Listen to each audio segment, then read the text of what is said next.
Welcome to the Great Girlfriends podcast, where we discuss life, love, laughter, and everything in between. I'm your host, Sibylla Muti, and I can't wait for you to hear all of the Great Girlfriend magic on today's show. So without further ado, grab something great to drink, grab your pen and your paper, and get ready for this week's episode. Enjoy. I just want to bring on Deb Marshall, who is a real estate mogul in New Jersey, but she's also a vibrant woman. She's a sister. She's a wife. She is an excellent connector of people. I've seen her do it. I watch her do it. She has this vivacious spirit that opens and warms up every room. She's got like this energy and this sass that is electrifying. And I just love everything about Deb. And I'm so excited because Deb, you're actually the first one to kick off this series. So you get to do this thing right, Deb. You get to. Well, first, I would like to say thank you so much for having me on your podcast. As I was telling you before, I remember seeing your podcast around 8 or 9 years ago. Yes. And I was like, this is a terrific idea. It's a wonderful platform for like-minded women. And here I am today. So thank you. Yes. It's so great to have you. And it's been so great to get to know you better and better. And I just think, Deb, when I look at you, I see such a beautiful picture. Oh, thank you. I do. I see a beautiful woman. I see a beautiful marriage. I see a beautiful spirit. I see a smart woman who's strong and who's present and who's so intentional. So I see all of that when I see you. And then I know there's so much hard work that's taking place for you to be able to stand and work so resiliently as you do professionally and personally. So we're going to get into that. But I just want to open up. Life lately has been what for you? Life lately has been unpredictable. That's good. Has been unpredictable. You know how they say that you make plans and God laughs? My God, belly laughs. Oh, belly laugh. Oh my gosh, yes. So he's been actually pretty much laughing. But so I went from being extremely busy, like literally not having time for myself during the course of the day, to not being as busy as I was before. So, that it sounds like, well, what is your problem? You should be okay with it. But I'm one of those overachievers that if I'm not moving all the time, I feel like I'm not doing what I should be doing. Yeah. But one of the reasons why I'm not as busy as I normally would be is because I actually got an assistant. I got an admin. Yes. I got an admin. Yes, it's for the past year now that I've been working with, and she helped to free up my time. So now I'm doing things such as in the morning, I go to my Pilates class, and I'm getting my day started at like 10 o'clock, 11 o'clock, which is not very common for me. So it's a little bit unpredictable, but good unpredictable. Yeah, and that's a healthy adjustment. Yeah, it's a healthy adjustment, but it is an adjustment nonetheless. Yes, like, girl, find some time for yourself. But I'm looking at my clock and I'm like, I should be doing something right now, but I have an admin that's taken off some of the burden off of me, and now I can invest in other important things that I want to do, and we'll talk about a couple of those important things also. That's good. I celebrate you for that. I truly do. I know what that's like. And we think that it's going to be simple. Oh, I have admin. So now, things become easier, and they do get lighter, but there is this process of trusting and realigning your time and going, well, is this still productive enough? Like, exactly. Exactly. Like, what are my numbers? What does my numbers look like? Am I still doing my numbers? That kind of stuff. Yeah, but it's working out. It's working out. I'm able to cook a couple of meals for my husband. Okay, meals. So that's a good thing. A good thing.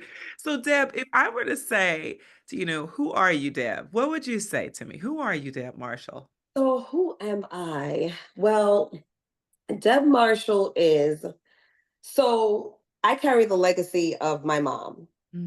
And my mom is no longer here. She passed away from breast cancer. But when I think about who I am, I'm always striving to be the best person that I can be. And I'm always trying to make my mom proud. even though she's not here, which is like absolutely insane. So, Mm-hmm. as you mentioned before, I'm a wife, I'm a friend, I'm an auntie. I'm actually even more than an auntie. I am someone who's very involved. I have a nephew, I have two nephews. Mm-hmm. One, my brother and I just sent off to college. And this is a part of me that people do not know. So, Mm-hmm. my brother raised my nephew as a single parent. Mm-hmm. And now, it's time for my nephew to go off. And so I basically filled in the gap of being, he calls me Auntie Mommy. Oh, I love that. So I filled in that gap. So we recently sent him off to college, Yeah. which is a major accomplishment.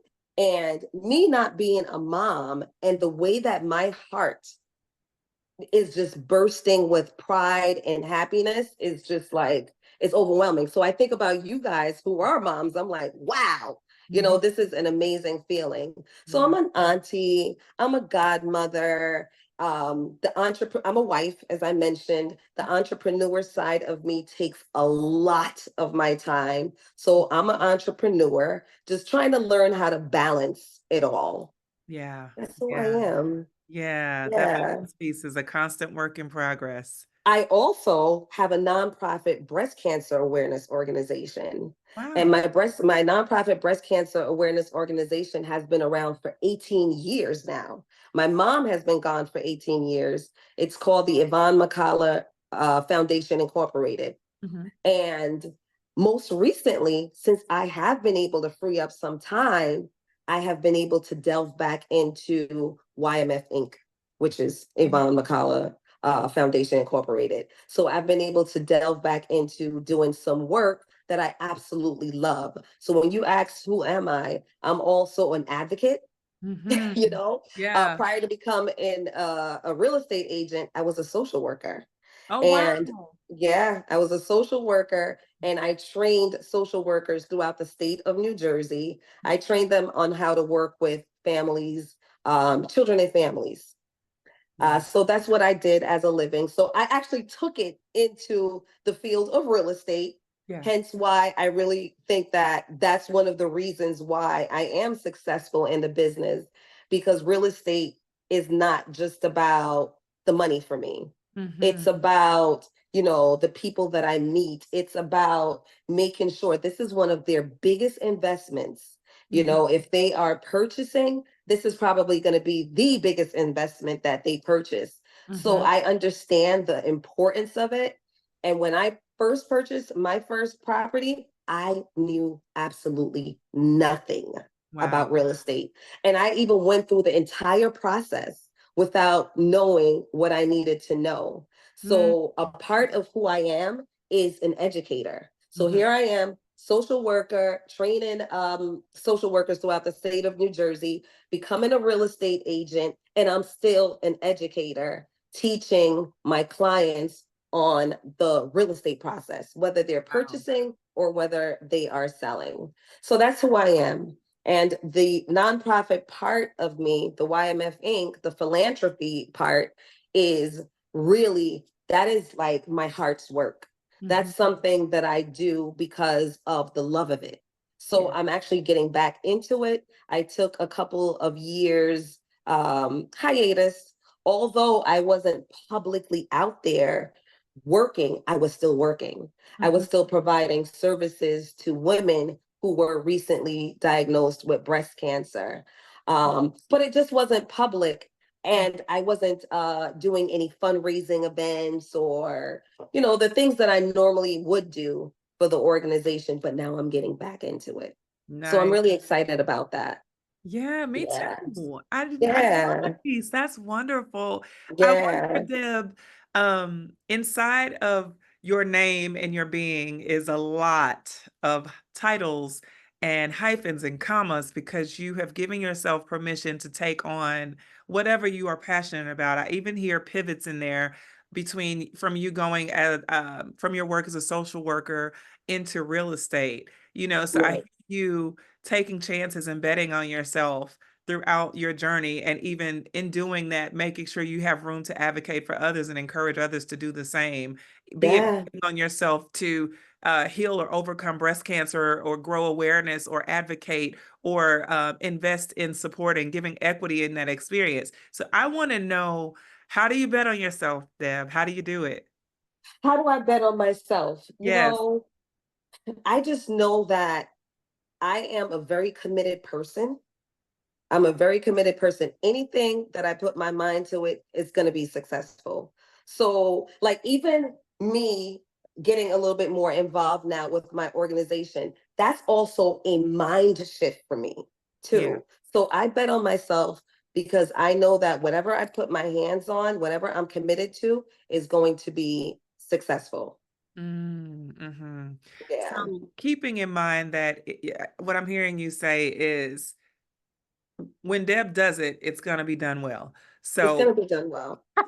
Right. I go hard. I go hard. I think I'm an women extremist. have to have that knowing, right? Because sometimes women go, can I do it? Will it be good enough?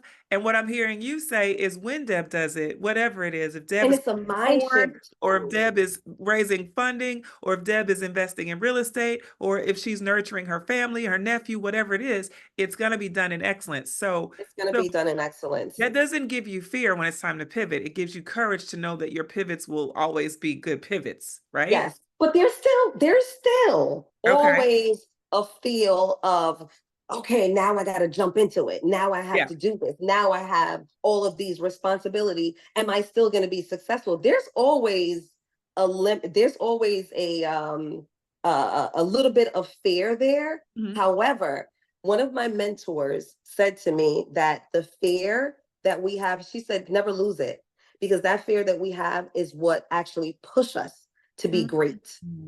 So I do still have a little fear. Let's talk about the little fear that I had.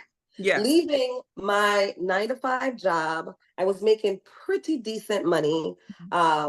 So being a social worker, training social workers throughout the state, I have my MSW. I pretty much loved my job, but my job became uncomfortable. It became uncomfortable. It was a new administration, and it just was not, I wasn't happy going to work anymore. I was happy doing my job. I loved my job. I loved the people that I meet, training people from all over the state, meeting people from all over the state, and hearing their testimony saying how I helped to jumpstart their career was just always, it's always great for me to hear it.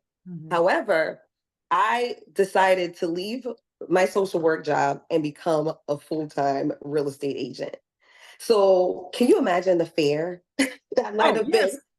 You're getting a regular paycheck every single 2 weeks. And now you're talking about stepping out on faith and becoming a real estate agent. And it's like, wait a minute, are you crazy? Yeah. And I was so unsure about it that I didn't even really share it with many people.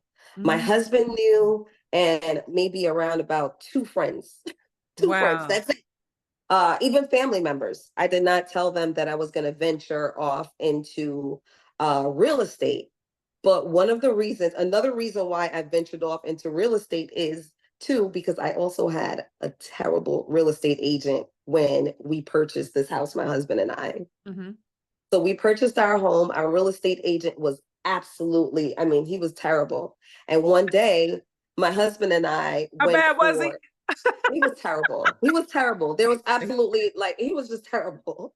So my husband and I went for a walk one evening, and I started to count this man's money. So we're walking down the street, and he had signs all over on one block. And literally, I was counting his money. And I said, he has to have at least $70,000 on this one block right now. I'm going to become a real estate agent. So here I am, my 9-to-5, getting uncomfortable, me trying to figure out what that pivot is going to be, and walking down the street. That's where the light bulb went off, because I was counting this person's money, and I knew that I could do a better job than what he did. So it did come with some fear. It did come with some fear. My level of comfortability also came from my husband saying, you know what? Take that plunge, supporting me. He supported me. He said, take that plunge.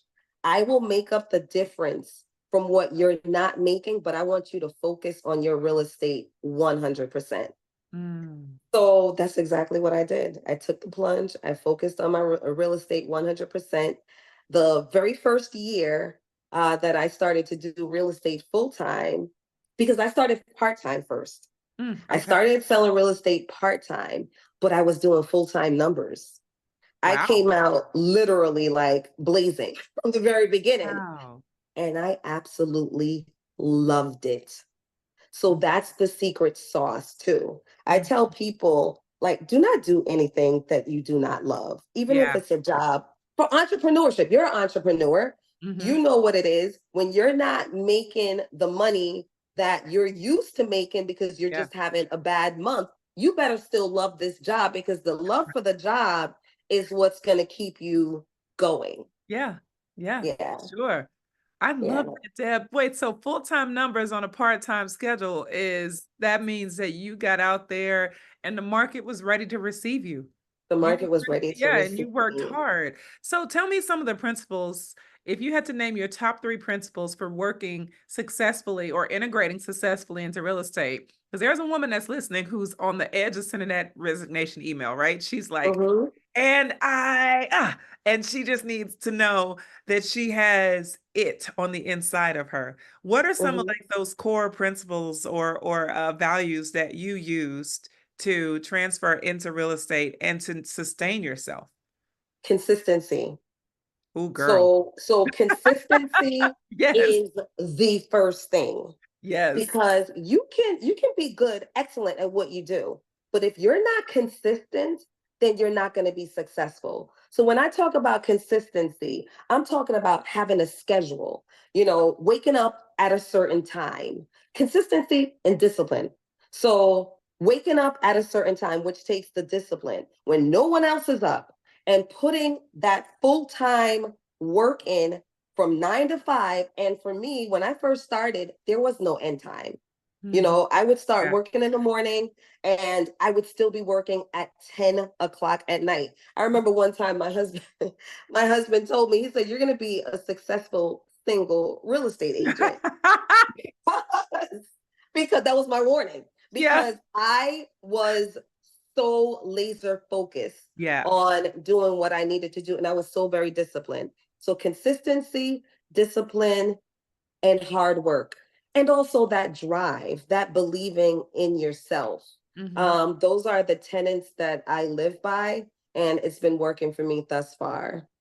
I want to add one, Deb, because I feel like for you, you said early in that you told maybe 2 people and took a couple of friends, your husband, I think you said a cousin or something like that, but just a cluster of people about what you were doing. At a certain point, you networked and you really marketed yourself and you got out there and you had to share.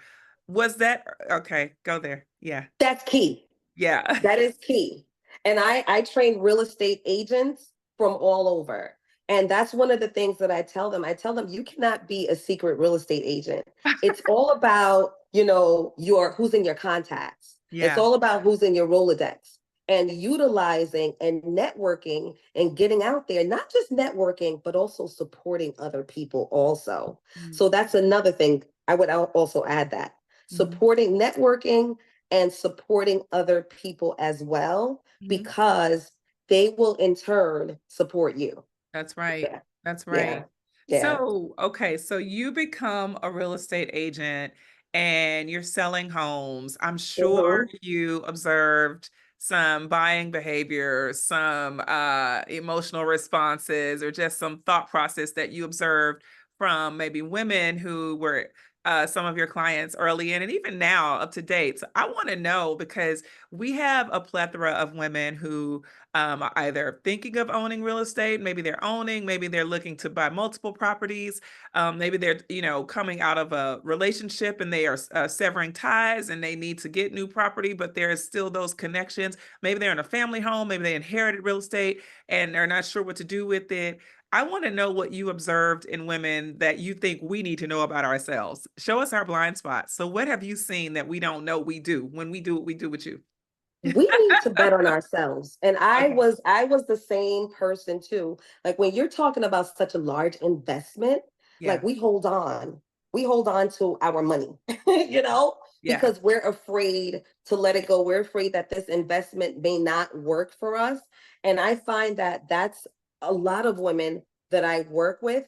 One of their reasons initially why they did not purchase is because I'm single, I'm not married, I don't have a husband. However, what you do have is you have the income, you know, you have the ability to purchase this home and maintain your mortgage. So why not do it?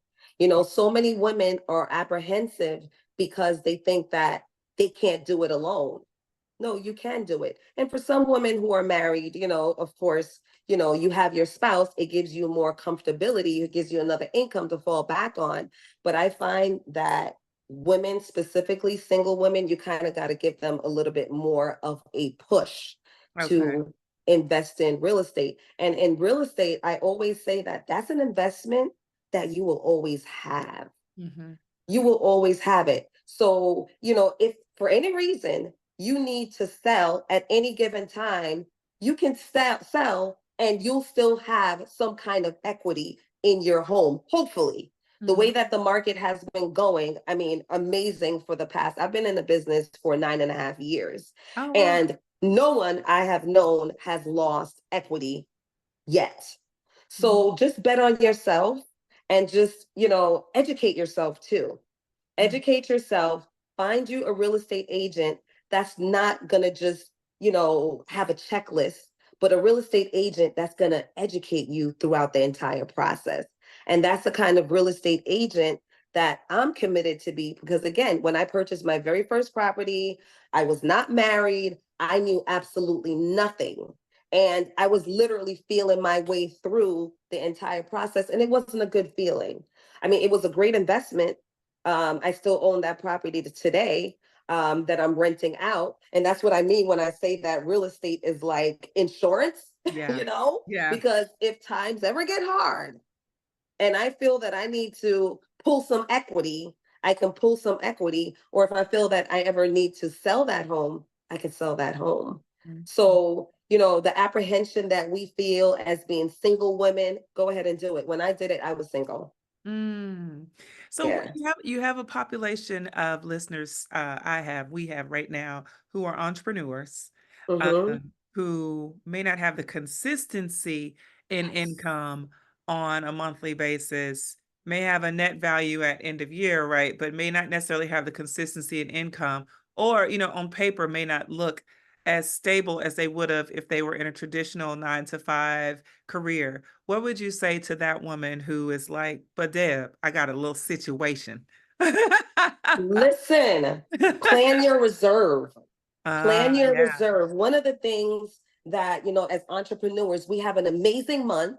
We're making a whole lot of money, and we think that all this money is ours. First, you got to pay Uncle Sam. You know, that's something that I do off the top yeah. of every single deal that I have. I am sending my money, or I'm putting my money aside so I can send it to Uncle Sam the end of the year. But also, too, when you're receiving these monies, because you don't know what the result is going to be the next month or the following month, save. Save. Mhm. You can still purchase. Just make sure that you have several months mortgage to the side. And those months as an entrepreneur that you make a whole lot of money, no need to ball out. You know, Right. you can treat yourself because I believe in treating yourself now. Yeah. You can treat yourself to something nice, but make sure that you save that money. Just like how we put that 30% towards, you know, for our taxes, you should be putting a certain amount towards your mortgage, you know, Mhm. towards your investment. Mhm. Yeah, Mhm. that's my advice for entrepreneurs. Because even today, I'm still like sometimes, okay, I didn't make the money that I made last year around this time. And I have to track my numbers consistently to make sure that I'm not overspending each Yeah. month. So Yeah. that's something that we have to continuously make sure that we do. Just track your money. Track your money, track how much you have coming in and how much you have going out, and stay consistent to that. I'm extremely disciplined when it comes to finances, Mm-hmm. extremely disciplined. So as I'm earning, I'm also stacking, Mm-hmm. Mm-hmm. but I'm also stacking for a rainy day. Yeah. You know, my husband he laughs at me. He says that he says uh FBOB. He calls me FBOB. Fear of being broke. So because I'm always like calculating the dollars. Uh-huh. And the reason why I am that way is because I was raised by a single mother. Mm-hmm. And I did see how my single mom had to, basically save and ration. She had my brother and I. She was also in college at the time when I was in college, in nursing school. So every single dime was accounted for. And Mm-hmm. I actually watched her like going to the supermarket. This is the amount that I'm going to spend in the supermarket. This is the amount that I have for whatever. This is the amount that I have for leisure. And I actually watched her throughout my years do that. And I also have a lot of that. So even though I may have a little bit more disposable income than she did, I still act like I don't know what next month is going to hold. So let Yeah. me, Yeah. Let let me sustain. be conservative. Uh-huh, uh-huh.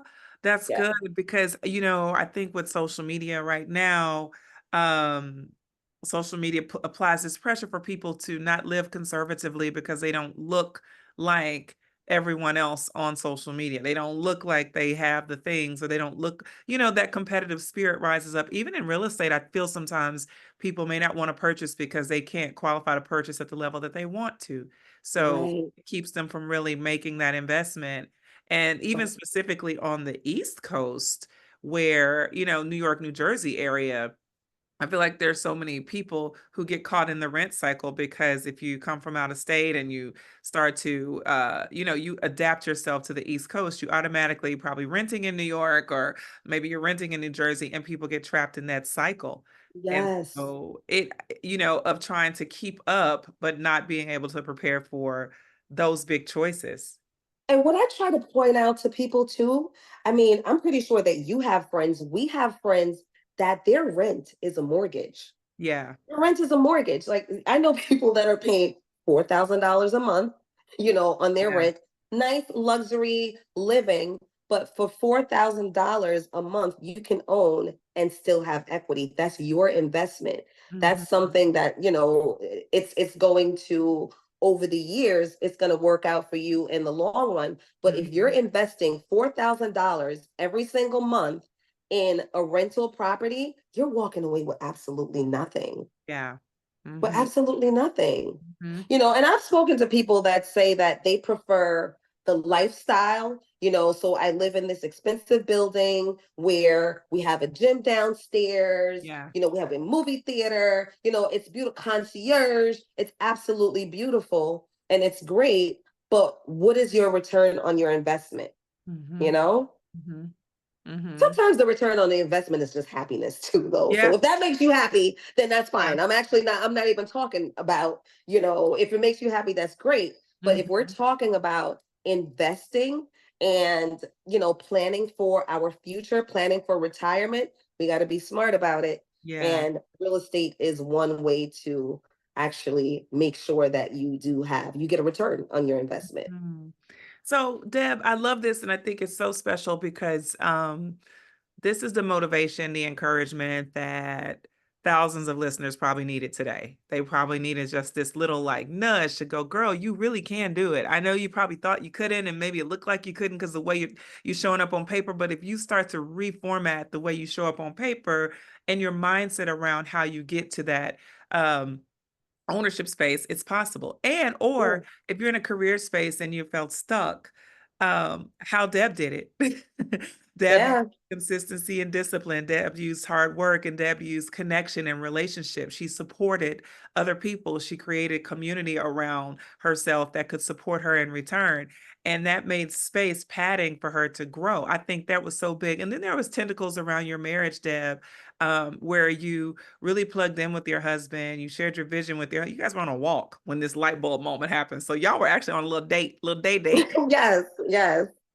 When this moment, when this realization came to you, but having a partner in your life, you know, whether you're married or on the road to marriage or just dating, if you're or in friendships, if you're partnered up, they need to have the type of partnership that says, I got you.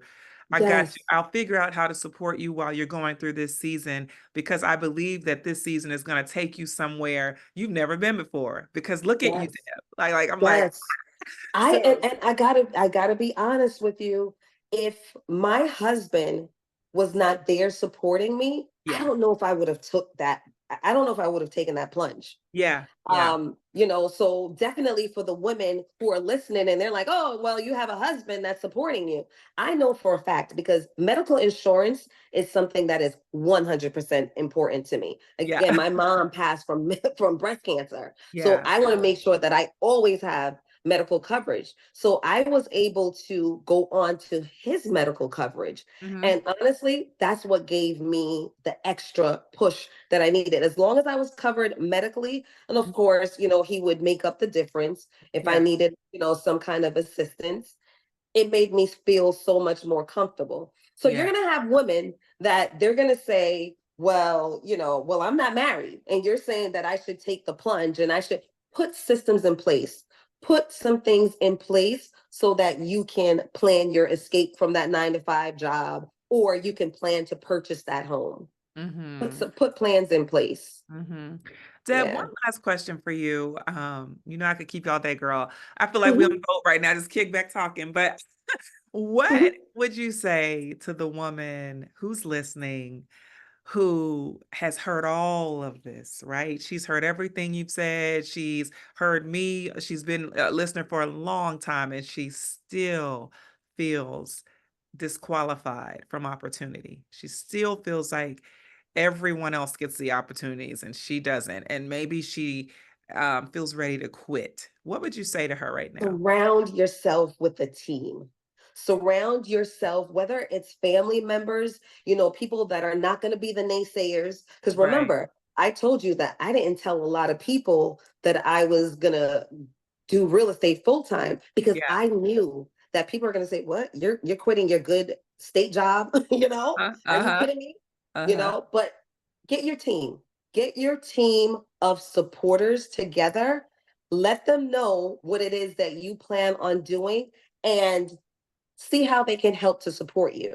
So Mm-hmm. whether it's to like for our support your girlfriends, oh Mm-hmm. my gosh, Oh, that is such an organization. The benefits that I am reaping, and I'm pretty sure that you're also reaping benefits from the yeah. sisterhood.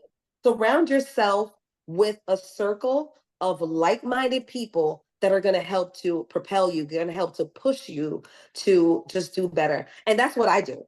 That's what I do. My whole entire circle is surrounded by people that are doing better, that are doing better. They're doing well, and they see themselves doing better. This is not it. Yep. From my husband to my friends, my friends group to family members. Yeah, surround yourself with people that will support you. Mm-hmm. Mm-hmm. Can I add to that, Deb? When you do get Sure. surrounded, be vulnerable. Tell them that you feel like quitting. Tell them that you Yeah, need help. Like, don't show up yeah, and go, I'm good. It's fine. yeah, And let them know that you're in a space yeah. where you feel wounded, you feel like get vulnerable, because that really is where people can fill in and support That's and hug good. you. Yeah, that That's good. And you vulnerability. got to be in a safe place to feel vulnerable Yeah. too. So Yep. definitely make sure that the people that you surround yourself with, that they are a safe space. Yeah, that's I, right. I'm huge on that. Yep. Huge. And especially as I get older, I Mhm. see the importance of surrounding yourself with authentic people that genuinely love you and don't see you as a competition. Oh, You girl. know, Hallelujah. don't see you as a competition. That's You right. can't That's do right. what I do and I can't do what you do. We're not That's right. competition. We're supporting each other. Yep. So Two yeah, stars in the sky. Two that's stars in the it. sky. That's it. Yeah. That's Deb, it. where can everyone keep up with you? So you can keep up with me on at my email address, which is dnmarshall, MARSHALL 0605 at gmail.com. I also have my website, which is Debra Marshall Real Estate. And you can also find me on Facebook under Debra Marshall Real Estate as well. And where else? Instagram. You can find me on Instagram, Deb Marsh. That's my Instagram handle. I I love hope I covered all of it. you did. You like my phone number is not just And my phone number is no. You go on my social though, my phone number is all over that oh place. my Because goodness. I want to make sure with my marketing, I want to make sure that people are able to reach me. Yeah. However, so my Yeah. phone number is all over social I media. love how you went from telling two people to telling the world how to get to you. Isn't that amazing? Look at God. Look at that. That's growth. I love it. That's how she Yes. did it, great girlfriends. That is how she did it. I want to thank you, Deb, for your time. Thank you for your Thank authenticity, your you. vulnerability. Like, you just shared so many wonderful things. Great girlfriends, I told you, you're going to want to take notes and you're going to want to follow up with Deb to learn more about the work that she does. And she's possibly the real estate agent for you if you're in New Jersey, or if you need to learn something about real estate that maybe Deb can offer in a course or just a consultation. Reach out, get plugged in. Don't suffer in silence, not knowing. Don't allow anyone to rope you into a deal that makes you feel uncomfortable. Get vulnerable in a safe space, and may Deb be that safe space for you if you're in the market for real estate, or if you just need a sister who can help to offer you wisdom in the process, right? So thank you Absolutely. so much, Deb. I appreciate you being here with me today. Thank you for having me. I appreciate you having me. Yes, I sending love you you love. much. I'm sending you love. I'm sending you love. I'm sending you love. All right, great girlfriends, did you enjoy this week's episode of the podcast? If so, would you please give us your amazing review on iTunes? Every single review helps another great girlfriend get plugged into the podcast and the community. Speaking of community, make sure you join our Facebook group at The Great Girlfriends, follow us on Instagram at The Great Girlfriends, and on Twitter at _great GFS. I'm Sibylla Muti, and I'm out. Peace.